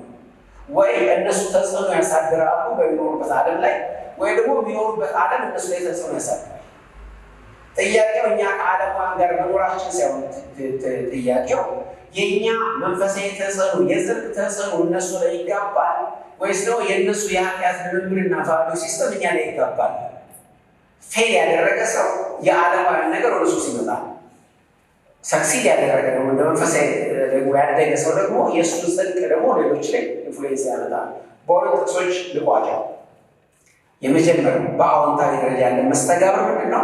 ፊልጵስዩስ ምዕራፍ 2:15 ላይ ተጻፈ አንድ ቃል፣ በክፉና በጠማማ ወጥመድ መካከል እንደ ብርሃን የሕይወትን ቃል እያቀረባችሁ እንደ ብርሃን በመካከላቸው ትታያላችሁ።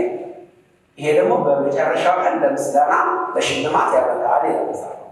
ስለዚህ በዓለማውያን ላይ ፊት ስንቀርብ እኛ ኢንፍሉዌንስ የምናደርግ የጽድቅ ተጽዕኖ የምናመጣ የሕይወትን ቃል የምናቀርብ በእነሱ መካከል እንደ ብርሃንና እንደ ጨው የምንታይ ከሆነ ትክክለኛ መስተጋብር ውስጥ ያለ። በተቃራኒው ደግሞ ከአህያ የሆነች ግደል የሚባል ተረት አለ። እኛ የእነሱን ነገር ከተጋባብንና ከወሰድነው ደግሞ ፌል አድርገን እስራኤላውያን እንደሆኑት እስራኤላውያን እግዚአብሔር እንደዚህ ይላቸዋል። ኢሳይያስ ላይ ምዕራፍ 2:6 ላይ አንድ ጥያቄ ይጠይቃል። ለምንድን ነው ሕዝብህን እስራኤል የተውከው የሚል ጥያቄ ያነሳና መልሱን ይመልሰዋል። ለምንድን ነው ሕዝብህን እስራኤል የተውከው? ምክንያቱም እንደ ፍልስጤማውያን ስለሆኑ፣ የአሕዛብን አመድ ስለተሞሉ፣ በእነሱ መንገድ ስለሄዱ ለዚህ የተውኳቸው ብሎ እግዚአብሔር ይመልሳል። ምን ማለት ነው? የእነሱ ኢንፍሉዌንስ፣ በዓለም ያሉ ሰዎች ኢንፍሉዌንስ የእግዚአብሔር ሰዎች ወረሳቸው። የተጠሩበት ነገር ግን ምንድን ነበር? እነሱ በዓለም ላይ የጽድቅ ተጽዕኖ እንዲመጡ የእነሱ ብርሃን ወደ ዓለም እንዲመጣ ሆኖ ሳለ ነገር ግን የዓለምን እሴት ወደ እነሱ ወስደው ዓለማዊ ሆኑ። ስለዚህ እያንዳንዳችን እዚህ ያለ ነው የምንጠየቀው ጥያቄ ምንድን ነው? የምን ምክንያት ነው? የመጀመሪያ የተጠየቅኩት እኔ ስለሆንኩ እኔ ትንሽ ልበልና ምናልባት እዛ ላይ ተስፍሽ ያወራል። ከዛ እንደዚህ እያደረግን እንሄዳለን ማለት ነው። አሁን ነገሮችን ማያያዝ በጣም ተገቢ ነው ብዬ እላለሁ። ለምሳሌ ዓለምን እንዴት ነው የተረጎምነው? መጀመሪያ ከዛ መነሳት መቻል አለብን። ዓለምን ቢያንስ ሁለት ነገሮችን ስለ ዓለም አንስተናል ባለፈው ወር ታስታውስ እንደሆነ ማለት ነው። አንደኛ እግዚአብሔር የፈጠረውን መልካሙን ምንድን ነው ስርዓት አይደል? እሱን ዓለም ነው በመጽሐፍ ቅዱስ እንደምታውቁት ማለት ነው። እግዚአብሔር የፍጥረት ሁሉ ገዢ ስለሆነ ማለት ነው። ሁለተኛ ዓለማዊነት ብለን ደግሞ በአንደኛ ዮሐንስ ላይ ተነስተን ምዕራፍ 2 ላይ በተቀመጠው መሰረት አንድ 3 ነገሮችን አይተናል ታስታውስ እንደሆነ። አንደኛው የገደብ የለሽነት ነው፣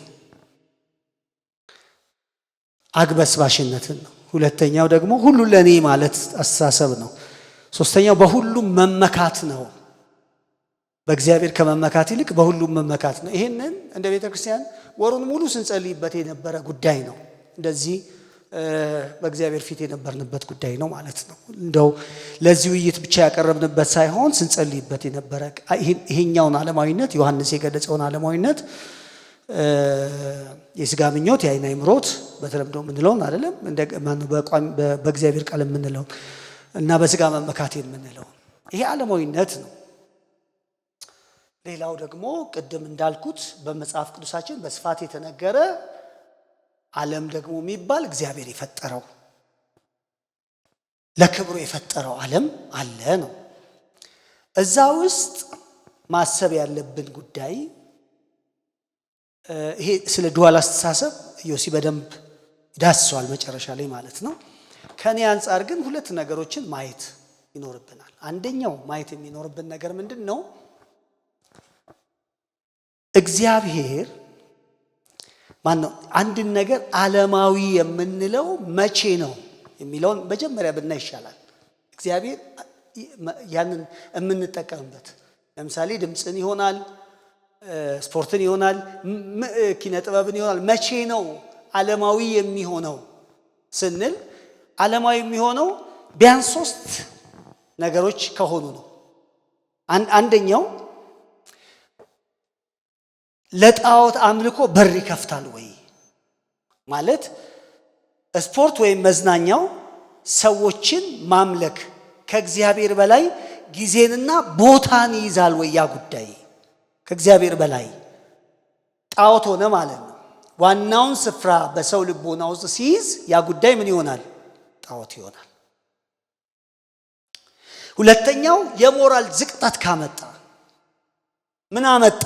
ውጤቱ ማለት ግልጽ የሆነ የዝሙት፣ የጭካኔ፣ የጥላቻ፣ የክህደት መልእክቶችን ያስተላልፋል ወይ? ያ ጉዳይ ምን የሚሆነው? ያ ኪነ ጥበብ፣ ያ እውቀት፣ ያ ችሎታ፣ ያ ድራማ ምን አመጣ? ሁለተኛው ይህንን አመጣ ወይ? ሶስተኛውስ ከዓላማ አንጻር ነው የምንመዝነው። ከዓላማ አንጻር ስንል ምንድን ነው? ዓላማው ክብርን ለእግዚአብሔር መስጠት ወይስ ሰውን ማነጽ ብቻ፣ ስጋዊ ፍላጎትን ማርካት ብቻ ነው ወይ? ዓላማው መታየት አለበት ነው እንጂ አንድ ነገር በራሱ እግዚአብሔር ለአንድ ሰው ድምፅ ሰጠው፣ ሄዶ ጥንቆላ ቤት ቢዘይርበት ድምፅ የሰጠው ማን ነው? እግዚአብሔር። ያበላሸው ሰውየው ነው። አንድ ዘፋኝ ይሄንን ድምፅህን ስሜንና ታላቅነቴን የምታውጅበት ነው ብሎ ድምፁን ሰጥቶታል ገና ከልጅነቱ። ነገር ግን ይሄ ሰውዬ ወስዶ ምን አደረገው? ያንን ነገር የሰዎችን የዝሙት ፍላጎት ቀስቅሶበታል። እሱ ከሆነ ምን ሆነ? ዓለማዊነት ሆነ። በዛ እግዚአብሔር በሰጠው ድምፅ፣ በአጠቃላይ ጸጋ በሰጠው ድምፅ ግን እግዚአብሔርን የሚያከብሩ ማህበረሰብን የሚሞግቱ ወደ እውነት የሚመልሱ መልእክቶችን አስተላልፎበታል በትክክል ማለት ነው። ስለዚህ አንድን ነገር ዓለማዊ የሚያደርገው እራሱ አይደለም፣ እነዚህ መሳሪያዎች ናቸው የሚለውን ያዙልኝ። መሳሪያዎች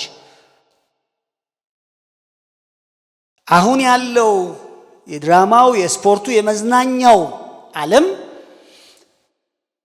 ተቋማቱ የሚጠቀሙበት ዓላማ መጥፎ ሊሆን ይችላል። በራሳቸው ግን ዕቃዎቹ፣ መሳሪያዎቹ ግን ዓለማዊ ልንላቸው አንችልም። መጽሐፍ ቅዱስ እንደዚህ አይለንም። እግዚአብሔር የፈጠረው ሁሉ መልካም ነው ብሎናል። እንደዛ ማየት ተገቢ ነው እላለሁ። እዚህ ላይ መጋቢ ተስፋዬ የሚለው ነገር ቢኖርና ከዛ ሌሎቻችን አስተያየት ሰጥተን ብንጨርስ ደስ ይለኛል። እኛ ለመረጥነው ጉዳይ አጥብቆ ትርጉም ሰጥቶ መሄድ ማለት ነው። ስለዚህ እኛ ለመረጥነው አጠበብንና ተረጎምን። እኛ ትኩረታችን መንፈሳዊና ዓለማዊነትን ነው። አሁን ግርምሽ ያነሳው የቃሉ ዓለማዊነት ወይም ሴኩላሪዝም የሚባለው ልክ ነው። የኛ ሀገር ለምሳሌ መንግስቱ ሴኩላሪዝም ነው። የአረቡ ደግሞ እንትን የሚባለው ሃይማኖታዊ የሚባለው ከእሱ አንጻር አይደለም። ዳኒም የሰጠውን ያየውም ትርጉም አለ። እኛ ግን አጠበብንና ዓለማዊነት ስንል ከእግዚአብሔር የወደቀው ስርዓት ላይ ሲስተም ላይ ነው ያተኮር ነው። እግዚአብሔርን ያስወጣው እሱ ነው እንጂ አንደኛ ዓለም የሚለው ዩኒቨርሱ ዓለም ነው፣ ሰው ራሱ ዓለም ነው ብለን እኮ ዩኒቨርሱ አጠቃላይ ዓለም ነው። እንደገና ደግሞ ሰው ራሱ ደግሞ በራሱ ዓለም ተብሏል። ዓለሙን ሊያድን መጣ የሚለው ሰዎችን ነው፣ ዩኒቨርሱን አይደለም የሚል አጠበብንና ግን የት ጋር አተኮርን? ዓለማዊነት የሚለው ከመንፈሳዊ እግዚአብሔርን ከሚያከብር ሕይወት አንጻር ነው ትርጉም ሰጥተን ነው እና ግርምሻ ልከው በሰፊው ነው ግን በሰፊውና በጠባቡ ብለን አይተን ነበር። ትዝ ይላችሁ ነው። ስለዚህ ጠባቡ ላይ ነው ያተኮር ነው። እሱ ስለሆነ የእኛ ጉዳይ የሚለውን ነገር እንዲታይ ነው። ሁለተኛ እያስያነሳው እግዚአብሔር የሰጠን ታለንት ነው። ድምፅ የማንም ሴጣን ለማንም ድምፅ ሊሰጥ አይችልም ስለሌለው፣ የመስጠት አቅም ስለሌለው እና ግጥም አለ ተፈለግ ሴጣን ግጥም ሊሰጥ አይችልም ስለሌለው፣ ምንም ሊሰጠው ነገር የለም። ሴጣን ማበላሸት ነው እንጂ የመስጠት አቅም የለው፣ ምንጭ ስላልሆነ ማለት ነው። ማበላሸት፣ ማጣመም፣ አቢዩዝ ማድረግ ነው የሴጣን ስራ። ከእግዚአብሔር ሰዎች እግዚአብሔር በሰጣቸው ነገር እሱን እንዳያከብሩ ማድረግ ነው፣ እንቅፋት መሆን ነው የሴጣን ስራ እንጂ የሆነ ነገር የሚሰጠን ባሪ ምንም የለም። ድምፅ አለው፣ ድምፁን የሰጠው እግዚአብሔር ነው። ግን ያንን ድምፅ ግን ለእግዚአብሔርን ለማክበር አላዋለም የሚል መነጋገር ይቻል ይሆናል እንጂ ሴጣን ነው የቀባው ብሎ እንደዛ ማሰብ ይሄ የእግዚአብሔርን ስራ ማቃለልና ሴጣንን ትልቅ ማድረግ ነው። ይሄ ተጠንቅቀ ማየት አለ። ብሩክ ያነሳቸው አንድ ነገር አለ። ምንድነው ብሩክ ያለችው? እና ሴጣንም እንደዚህ ድምፁ ቅኔው አያችሁ። እኔ ብድግ ግጥም ልጠምብል አልችልም። ግጥም መግጠም ራሱ ታለንት ነው፣ ስጦታ። ያን የሰጠ እግዚአብሔር ነው። ለባስሌል እኮ ሰጠው ስጦታ ይላል አይደል? ስጦታ እኮ አለ። ያንን ስጦታ እግዚአብሔር ይሰጥ። ይሄ ኮመን ግሬስ ነው። ክርስቲያን በመሆን የምናገኘው ሰው በመሆን በመፈጠራችን የተሰጠን ስጦታ አለ። ይሄ መንፈሳዊ ስጦታ ታለንት ነው፣ ክህሎት ነው ብለን ማለታል። ይህንን ግን በትክክል መጠቀም ያስፈልጋል። ጥበብ ስጋዊ የሚሉት አለ። ኦርቶዶክስ የምጠቀመው አንካለን። ጥበብ ስጋዊ ለጥበብ መንፈሳዊ ማዋል ይላል። እኔ ጥሩ ናት ብዬ እግዚአብሔር የሰጠን ክህሎት አለ። ያን ወደ መንፈሳዊ አምጥቶ እግዚአብሔርን ለማክበር መጠቀም በጣም ነው የሚያስፈልገው ማለት ልውል ያነሳው ነገር ስብከትም ስጋዊ ሊሆን ዓለማዊ ሊሆን ይችላል። ስብከት ራሱ ዓለማዊ ሊሆን ይችላል። እግዚአብሔር ማክበር ሰውየውን የሚያነሳ ብቻ እግዚአብሔር አከብራለሁ ብሎኛል እያለ ዝም ብሎ ትንቢት ቢናገር ከሆነና ጥቅሶችን እያጣቀሰ በዚህ መልኩ ቢናገር ከሆነ ዓለማዊ ነው። እግዚአብሔር ሰው ማክበር ዓላማ ስለሌለ የእግዚአብሔር ዓላማ ልጁን ማክበር ነው። እንደገና ጸሎትም እኮ ስጋዊ ሊሆን ይችላል። ስበርልኝ ጌታ ሆይ ካለ ስበርልኝ፣ ድራሹን አጥፋው ካለ ጸሎት ነው፣ ግን ዓለማዊ ነው። አያችሁ፣ ስጋ የሚነግድ ከሆነ በትክክል ኪሎን ካስተካከለ መንፈሳዊ ሚዛንን አስተካከለ። ልዑል እግዚአብሔር በከበረ ዙፋን በዘርፋፋው ቀሚስ ምናምናት በይላል እንትና ያሉ ኪሎን አስተካከለ። ይሄንን ለማለት ነው። ልዑሌም አንስቷል። እኔም አንድ ጥቅስ ልጨምር። ጳውሎስ እኮ የምታደርጉትን ሁሉ እኮ ለክርስቶስ ነው የምታደርጉ አይደል? ቤት ሰራተኞች ቤት ምን ማለት ነው? ቤት ስትጠርጉ፣ ሳህን ስታጥቡ፣ ዕቃ ስታነሱ፣ መኝታ ስታነጥፉ ለክርስቶስ እንደምታደርጉ አርጉ ነው። አንድ ሰው ሲዘምር ለክርስቶስ ብሎ እንደሚዘምረው ቤት ሲያጠራ፣ ፋብሪካም ሲሄድ፣ ሲነግድም ምንም ሲያደርግ ለክርስቶስ እንደሚገባ የሚያደርግ ከሆነ እሱ ነው መንፈሳዊ። ስራችንን ለመንፈሳዊ እኛ ነን መንፈሳዊ። ስለዚህ እኛ መንፈሳዊ ከሆነ በትክክል ሉላ ያነሳው ነገር ኖስቲሲዝም የጴንጤ ኖስቲሲዝም አለ ቸርች ውስጥ። የጴንጤ ኖስቲሲዝም ምን ይላል? ይሄ ክፉ ይሄ መልካም ይላል። እግዚአብሔር የፈጠረው ሁሉ ፍጥረት ምንድን ነው? መልካም። ይሄ ክፉ ይሄ መጥፎ ካለ ይሄ መጥፎ ካለ እግዚአብሔርን ማንኳሰስ ነው የሚሆነው። እግዚአብሔር የፈጠረው ሁሉ እግዚአብሔር የፈጠረው መልካም ነው። ግን ኮራፕትድ ሆኗል።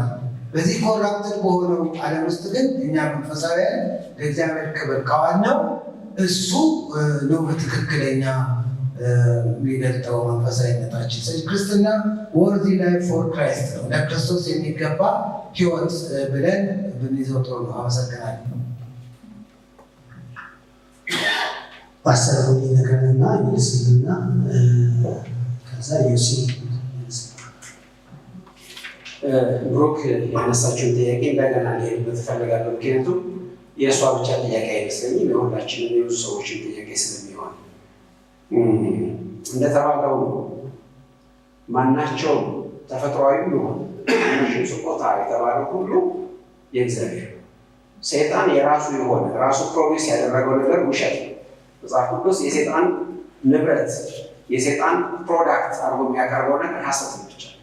ከዛ ውጭ ማናቸው ስጦታዎች ሁሉ የእግዚአብሔር ናቸው። ጥሩ ታሪክ ምናልባት መጥቀስ የምፈልገው ዳንኤል መጽሐፍ ላይ ንጉሱ ብልጣሶር የወይን ጠጅ ጠጥቶ በእጅ የተሰሩትን ከድንጋይ ከወርቅ ከብረት የተሰሩትን ጣዖታት አመሰገናቸው። ከቁዋቶቹ ጋር አብሮ ጠጥቶ አመሰገናቸው። ምናልባት በዜማም ይሆናል ያመሰገናቸው። እየዘፈኑ እነዛን ጣዖቶች አመሰገኗቸው። ዳንኤል ምን ብሎ የመለሰለት? ትንፋሽንና መንገድን በእጁ የያዘውን አምላክ አላከበርከው፣ ነገር ግን የሚል የማይናገሩትን እነዚህ በድን የሆኑትን ጣዖቶች አመለካል። ምናልባት ምን ማለቱ ነው? ዳንኤል እነዚህ ጣዖታት የባረከበትን እንኳን ትንፋሽ የሰጠ እግዚአብሔር ትንፋሽን በእጁ የያዘውን አምላክ ሳትባረክ እነዚህ ግዑዛን ማለት አመሰግን። አንድ እሱ። ሁለተኛ ነገር ደግሞ ማንሳት ያለበት ነገር ለእግዚአብሔር የፍርዱ ግራውንድ እሱ እግዚአብሔር ባልሰጠው ነገር ለምን አቢዩዝ አደረኩ ላይ ጠይቀው። አካውንታቢሊቲ የሚባለው ነገር የሰጠኝ ሰው የሚጠይቀኝ። እግዚአብሔር ጸጋ ሳይሰጠኝ ለፈለኩት በአሁኑ እግዚአብሔር የሚጠይቀኝ። በሰጠው ለምን ለሌላ አዋልኮ ገንዘቤ እግዚአብሔር ነው። እያንዳንዱ በኔነት የራሱ እግዚአብሔር ነው። እግዚአብሔር ለፍርዱ ራሱ ግራውንድ የሚያደርገው ነገር ሁሉ ከኔ ሆኖ ሳለ ለምን ያላደረጋችሁ? ሮሜ ምዕራፍ 1 ላይ ምንድን ነው የሚለው? በፈጣሪ ፈንታ የተፈጠረውን ስላመለኩና ስላገለገሉ የሚለው ፈጣሪ ነው የሁሉ ባለቤት። ፈጣሪ ማለት የድምፅ ፈጣሪ ነው፣ የግጥም የሁሉም ነገር ፈጣሪ እሱ ሆኖ ሳለ ፍጡሩን አመሰገናችሁበት በሱ። ስለዚህ የሚያመካኙት አጡ በፍርድ ቀን። ስለዚህ እግዚአብሔር ለፍርድም ግራውንድ የሚያደርገው በሰጠው ለምንድን ነው እኔን ሳይሆን ሌላውን ያከበርከው ነው እንጂማ ሌላ በሰጠንማ ለምን እግዚአብሔር ይጠይቀናል? ሲጀመር እሱ በጣም ሊሰመርበት ያስፈልጋል የሚለውን ለመናገር ፈልጋለሁ። ሌሎቹን አንድ ሁለት ጥያቄዎች ቶሎ ቶሎ መለስ። ጌትነት ያነሳው ጥያቄ አለ። መልካምና ክፉን የምታስታውቀው ዛፍ የሚል አለ ከውድቀት በፊት እና እሱ ክፉ አይደለም ወይ? አይደለም፣ ክፉ አይደለም። እግዚአብሔር ሰዎችን ለእግዚአብሔር መገዛታቸውንና ማመጻቸውን ለመለየት ያስቀመጠው ምልክት ነው እንጂ እሱ በራሱ ክፉ አይደለም። መልካምና ክፉን የምታስታውቀው ዛፍ የመታዘዝና ወይ ደግሞ በእግዚአብሔር ላይ የማመፅ መለኪያ ሆና ትገኛለች። ዛፉ በራሱ ክፉ አይደለም። ነገር ግን እግዚአብሔር አታድርጉ የተባለውን ሰው በአመፃ በመተላለፍ ምክንያት ማድረጉ የሰውን በእግዚአብሔር ላይ ማመፅ የሚያሳይ ሆነ። ዛፉ በራሱ ችግር አይደለም። እንኳን ዛፉ እባቡ እንኳን በራሱ ክፉ አይደለም። ክፉ ተጠቀመበት እንጂ በሱ ላይ። ስለዚህ ፍሬው ክፉ አይደለም፣ ዛፉ ክፉ አይደለም፣ ሁሉም መልካም ነበር። ነገር ግን ተከልክሏል። አትብላ ተብሏል። አትብላ የተባለው እግዚአብሔር በሱ መደገፋቸውንና በራሳቸው መደገፋቸውን የሚለካበት መለኪያ ስላደረገው ብቻ። ተመስገን ያነሳው ጥያቄ አለ። እንግዲህ እያስም ይናገርበታል። ምንድነው ለጸሎት ቤተክርስቲያን ጾም ጸሎት ተይዟል አስፈቀዳችሁ ትላለች የሚለው እሱ በባላንስ መታየት አለበት። በባላንስ መታየት አለበት ማለት ለምሳሌ ቤተክርስቲያን አዘውትራ ምዕመናኖቿ ጫና እያሳደረች ስራችሁን እየተዋችሁ ለጸሎት ተሰብሰቡ ምትል ከሆነ ትክክለኛ አስተዳደር አለች ቤተክርስቲያን። ትክክል ተገቢ ያለ ነገር ግን እንደምናውቀው ለምሳሌ በተለያዩ ሁኔታዎች ሲፈጠሩ ጾም ጸሎት በጋራ የሚያስፈልገው ወቅቶች አሉ። በተለይ በጾም በጸሎት በጌታ ፊት የምንቀርብባቸው አስገዳጅ ሁኔታዎች አሉ። አገራዊ ሁከት ሲፈጠር፣ ዲዛስተሮች ሲመጡ እንደዚህ እናደርጋለን እና ደግሞ እያንዳንዳችን እንደምናውቀው አስፈቅደን እንዝናናለን፣ አስፈቅደን የራሳችን የግል ነገር እናደርጋለን። እንደዛ የምናደርግ ከሆነ ደግሞ ያንን ነገር ለእግዚአብሔር የምናውለው መልካም ነው። ነገር ግን እኔ አሁን ለምሳሌ ትክክለኛ አይደለም ብዬ የማስበው እዚህ ያሉ ወንድሞች ሊቀበኛል ብዬ የማስበው አንድን ሰው በስራ ቀኖች አስገዳጅ በሆነ ሁኔታ ስራ እየቀጣ ሱቅም ካለው የራሱ ሱቅ ካለ እየዘጋ ቤተክርስቲያን እንዲሰበሰብ የሚደረግ ከሆነ አቢዩዝ ተገቢ አይደለም፣ መጽሐፍ ቅዱሳዊ አይደለም። ስለዚህ ባላንስ ሊደረግ ያስፈልጋል። እርግጠኛ ነኝ እዚህ በአመት 2 ምናምን ይሆናል እንደዛ የምትባሉት አይደለም እንጂ ከዛ በላይ ጫና አሳደረንባቸው አናውቅም ብዬ እዚህ ያሉትን መሪዎች ብዬ መናገር እፈልጋለሁ። ሌላው የግርማ የተናገረው በተለይ በጠባቡ በሰፊው ግርምሽ ማን ነው ዘጋቢ ተስፋዬ ይልሶታል። ታዱ በልብ ወለድ መጽሐፍቶች እግዚአብሔርን ማክበር ወይ መንፈሳዊ መሆን እንዴት ይቻላል? ምክንያቱም ለትምህርት ተግሳጽ የሚጠቅመው መጽሐፍ ቅዱስ ነው አልተባለም ወይ? ትክክል ነሽ። ነገር ግን መጽሐፍ ቅዱስ ብቸኛ የህይወታችን መመሪያ እንከን አልባ ሆነ ተባለ እንጂ ከመጽሐፍ ቅዱስ ውጭ ምንም ነገር አይጠቅምም የሚል ነገር መጽሐፍ ቅዱስ ላይ የለም። ቅድም መጋቢ ኢየሱስ ይናገር እንደነበረ ጳውሎስ የተለያዩ ሊትሬቸሮችን ይጠቅስ ነበር። ኤፌሶን ላይ ጠቅሷል፣ ቆላሴስ ላይ ጠቅሷል፣ ሌሎቹ ላይ ጠቅሷል። ምክንያቱም እነሱ ውስጥ ላይ ጥቅም ስለሚገኝ ለምሳሌ ክፉ ባልንጀርነት መልካሙን ያጠፋል የሚለው ቃል ልቦለድ መጽሐፍ ላይ ያለ እሱን ተጠቅሟል ጳውሎስ። ነገር ግን አባባሉ በጣም ጥሩ ነው። በመጽሐፈ ምሳሌ አይታችሁ ከሆነ መጽሐፈ ምሳሌ የተሰበሰበው የተለያዩ ሰዎች የተናገሯቸውን አባባሎች ናለ አቡር የተባሉ ሰው ሳማ የተለያዩ ሰዎች እንደውም የምስራቅ ሰዎች የተናገሯቸው ምሳሌዎች ሁሉ የኢዮስያስ ዘመን ሰዎች የሕዝቅያስ ዘመን ሰዎች ሰበሰቧቸው ይላል።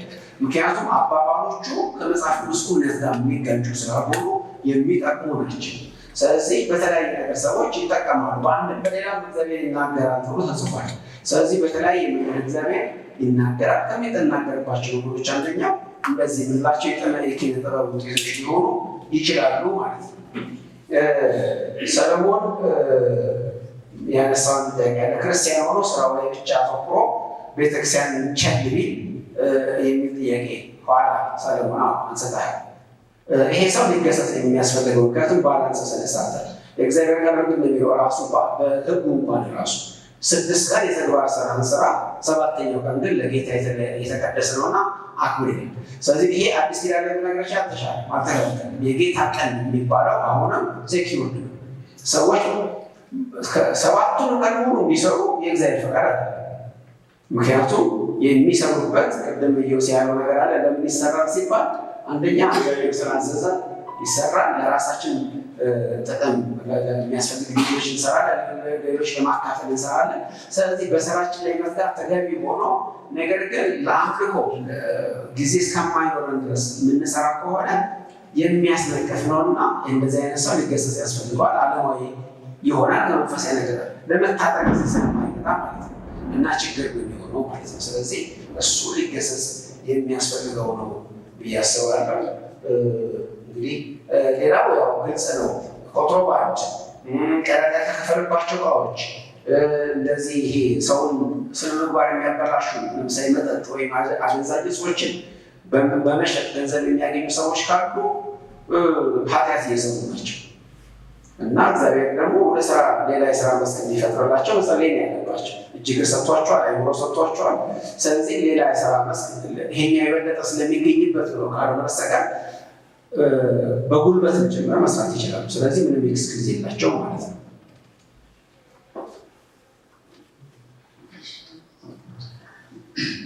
ጥሩ ስለተመለሰ ምንም ጨምር የለም። ህይወትን አለመከፋፈል በጣም መሰረታዊ ነገር ነው። ህይወት የክርስቶስ ህይወት በእኛ ውስጥ ካለ እንዲከፈል አይደለም። በዛ መሰረት አለሞቻችን ማየት በጣም ጥሩ ነው። ዶክቴ ሰዎቹ እዛ ዘፋኝ ከሆኑ በኋላ ሲመጡ ወደ እግዚአብሔር ቤት ያ ድምፅ ያ ጸጋ ስጦታ ከሆነ ለምን ይጠፋል የሚል እዚህ ደግሞ ያው በሌላ የጸጋ ፕላትፎርም ዘፋኝ ብዙ ጊዜ ዘማሪ ሲሆን ሊደሳይ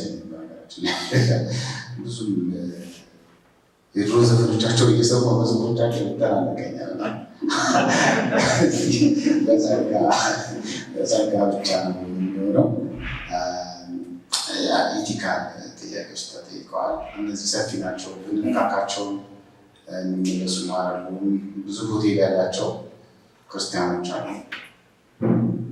እና እዛ ሆቴሎቻቸው ውስጥ ሴት እና ወንድ አላሳድርም አረቄ አልሸጠው የሚለው አባባል እስካሁን ያለው አንድ ሰው እዚህ ታገር ገዝተው እስካሁን እንግዲህ ምናልባት ወደፊት ደግሞ ካላበላሸው ብር የሚባል ወንበዴ ከባድ ነው እና ሰው ሲይዘው ነው የሚለወጠው እና በጣም ህይወት ከባድ የሚሆንበት ኦፕሽን አለ። የአንድ ጊዜ ረዘም ብሏል ፒቲሲ ሎቄ ያላቸው ኮሌጅ እና እዛ ደግሞ ጫት ብዙ ጫት የሚያመርቱ ልጆች አሉ እና ጫት ያመረቱ ለገበያው መስጠት የሚያገለግሉ ሰዎች ነበሩና ይህ ስራ ሲሉኝ አይሆንም ማለት ነው እና በቅርብ አንድን ትንቢት ላይ ሰምታችኋል። ጫት መሸጥ መስራቱን አስተውሃለሁ ሲል አልተውም ማለት ነው። መጀመሪያ ሰው የሚኖርበትን እኛ አሁን ያላደገ ሰው ወይ ያልተወለደ ሰው ክርስቲያን ለማድረግ መሞክረው እንጂ ሰውዬው ዳሩ ከተወለደ ክፉ ስራ ምንድነው መልካም ስራ ምንድነው የሚለው ያውቋል። ልክ ከዛ ሰዓት አበጽ ነው የሚሆነው። ከዛ ሰዓት ምንም ይሄ እንትን አይደለም ማለት ነው። ስለዚህ በዚህ ዓለም ውስጥ ትርጉም ባለው መልኩ ለመኖር ራስን ለክርስቶስ መስጠት ነው መዳኛው መንገድ። እግዚአብሔር ክብር ይሁን። ሰዓት ቢኖረን ብዙ ብንወያይ በጣም ደስ ይላል። ግን አሁን 1 ሰዓት ከ10 ሆነ እና ሰዓታችን ይገድበናል። ነገር ግን ምንድን ነው በግል ለምሳሌ ጥያቄ ያለባቸው ሰዎች እኔን ማግኘት ፓስተሩን ማግኘት ዩሲን ተስፍሽን ማግኘት ይችላላችሁ። እንደዛ አድርገን ውይይቶቻችንን እያዳበርናቸው የመለስን እንሄዳለን። ግን ዛሬ 3 ነገሮችን እንያዝ ቢያንስ ማለት ነው። አንደኛ በተመሳሳይ የተሰጡ ምላሾች ለምሳሌ በዚህ ዓለም ያሉ ተግባራቶች ሁሉ ማለት ነው ዓለማውያን ልንላቸው አንችልም። እኛ የክርስቶስ ኢየሱስ ወኪሎች ነን። የክርስቶስ ወኪል ሆነን ቢሮ ውስጥ አለን። የክርስቶስ ወኪል ሆነን እርሻ ውስጥ አለን። የክርስቶስ ወኪል ሆነን ሕክምና ውስጥ አለን። ክርስቶስ በእኛ እንዲኖራል። ሁለትነት የለንም። ቸርች ስንመጣ አይደለም የክርስቶስ ምንሆነው በክርስቲያናዊነታችን ነው የትም ቦታ ብንሄደው። ልክ እነ ዳንኤል ክርስቲያን ሆነው ባቢሎንን ተገቡ፣ ባቢሎን ውስጥ እንደሰሩ፣ ባቢሎን ውስጥ እንደጠቀሙ የሂሳብ ሰዎች እንደሆኑ ክርስቲያን ሆነን ነው ከዚህ ቦታው የሄድንበት ቦታ ሁሉ እሱ ነው። ለእኛ ምንድን ነው ገዳማዊነት የሚባል አስተሳሰብ እድል የምንሰጠው አይደለም የሚለውን ነገር በጣም እናሰብበታል። ሁለተኛው ነገር ያለንን እግዚአብሔር የሰጠንን በተፈጥሮ የሰጠንን ሁሉ ለበጎ ነገር መጠቀም ይኖርብናል። ጌታ ክርስቶስን ለማሳየት እንጠቀምበት። ትምህርታችንን ሊሆን ይችላል፣ ጥበባችንን ሊሆን ይችላል፣ ድርሰቶቻችንን ሊሆን ይችላል።